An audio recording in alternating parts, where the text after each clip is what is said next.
Dr. Andrea Goeglein, an executive mentor, talking about serving success. That is the name of her business. 10 life laws and strategies we were talking about when we went to commercial break. Talking about talking things to death and just taking action. You like number 8. Yes. One of my all-time favorites that I used a lot in my practice with clients when I first was using, when this book first came out in the late 90s, and I was teaching this particular one, and it is, we teach other people how to treat us. I attracted to that because there is a rule in my business that says that you teach what you need to learn. Okay?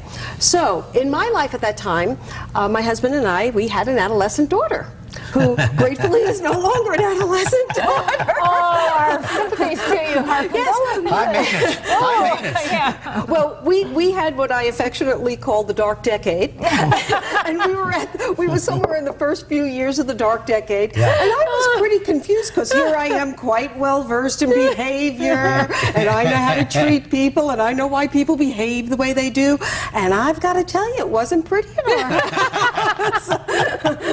Well, I think there's a lot of people in that same sinking boat. Yes. Let me make you feel better. Yes. You had 3. Oh, no. You had 3 daughters. And they all turned out wonderfully, but they all go through that stage. Yes. And it's like they're telling us, and we don't teach them how we want to be treated. And I have got to tell you, at that point, there I was reading these 10 life laws, and that one jumped out at me.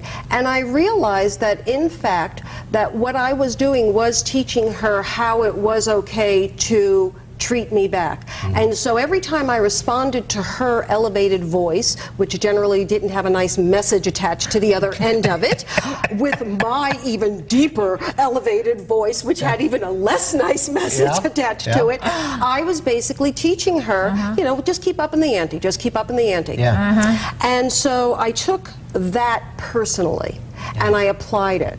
If I wanted her to treat me differently, I obviously had to teach from a different place. And like all things, when you do teach different things and you are in the process of learning, you know, there is another line that says that when you are a carpenter, everything is a nail. And that is one of the things that's very, very true when you pick up self-improvement books. The thing that jumps out at you generally is that thing that whether you're aware of it or that not. You're wrestling with? Absolutely. Do you think? Yeah. Oh, yes. I didn't mean to steal your thunder. It is, no, but that But you is. did. But I did. And so I want to start working you guys back and forth and see if we can get some volume here. Yeah, and that's exactly what does so happen. Something jumps out at you, and it's jumping out at you because somewhere in your life at that moment there is someone or something or some business situation that really is replicating that.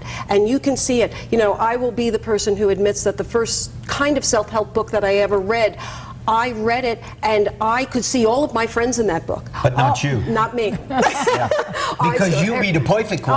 Oh, I absolutely, Let's go to there is no reality. Because I kind of live in that world. Yes. There's only perception. Correct. Now, Correct. how does that work? Because it says here, let's see, identify the filters. Yes. Through which you view the world.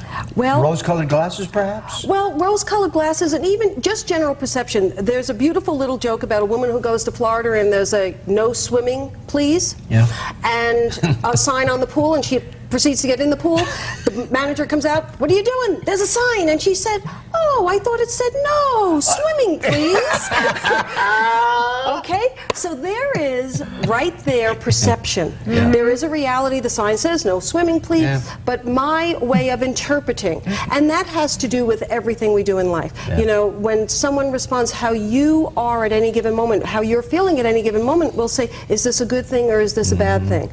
I have a habit of every time I hear something, I just came back from New York with my husband, and in the 3.5 days we were there, 14,000 people got laid off at Bear Stearns. The mayor, the governor had a major scandal, and a new person was brought in, and a crane fell down on a townhouse. Okay, that was a 3.5 day period.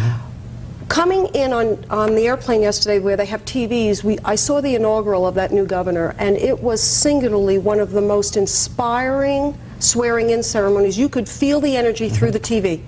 It was so beautiful. Yeah.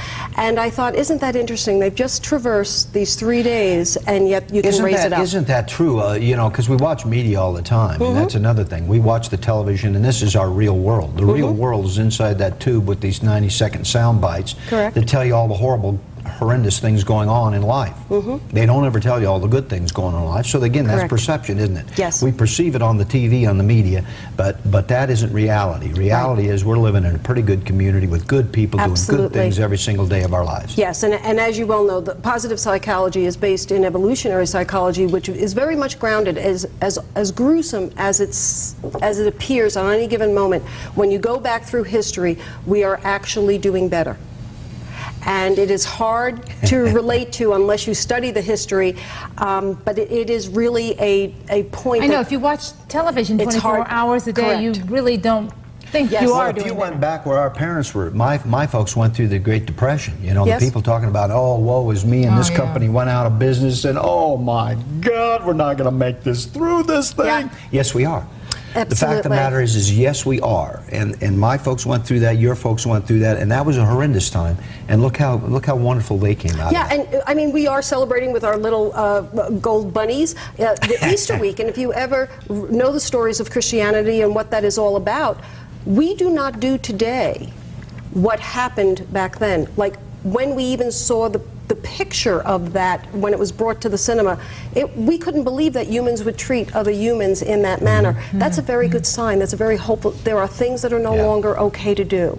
And it's just hard to find. But when you have things at the personal level, something as simple as 10 laws that you can follow, and you can say, you know, am I doing this? Am I, you know, just pick one. Don't try and take on all 10. Pick one and say, okay, this is the thing that jumps out at me now. What does it mean? Do you recommend we buy the book? I absolutely Get recommend the book, always because you can get it very inexpensively at this point because it's almost 10 years old. So yes, I always recommend that you get this book. Gotta love him, huh? Yes. Absolutely. Andrea, as always, thank you so very much. You're very Inspiring, enlightening conversation. And we have chocolate mousse without the mousse.